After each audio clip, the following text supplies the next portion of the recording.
खबर शामिल करते हैं रेनाला खोर से, जहां पर हमारे नुमाइंदे सरफराज अंजुम की रिपोर्ट के मुताबिक सीनियर रहनुमा मुस्लिम लीग नून और सोशल मीडिया सीनियर नायब सदर समीना आरफ ने मीडिया से गुफ्तगू करते हुए कहा है कि इमरान खान जब हुकूमत से अलहदा हुए तो 2500 अरब रुपए के गर्दिशी कर्जे छोड़कर गए।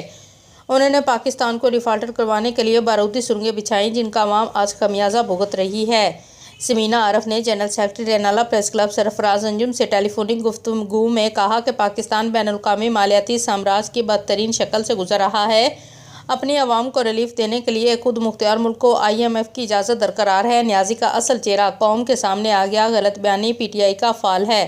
अब हम उन्हें भागने नहीं देंगे। इमरान खान को सबसे बड़ा ख़तरा मियां नवाज शरीफ की सियासत से है, क्योंकि उन्होंने हमेशा आवाम की खिदमत करने वाली सियासत पर यकीन किया है।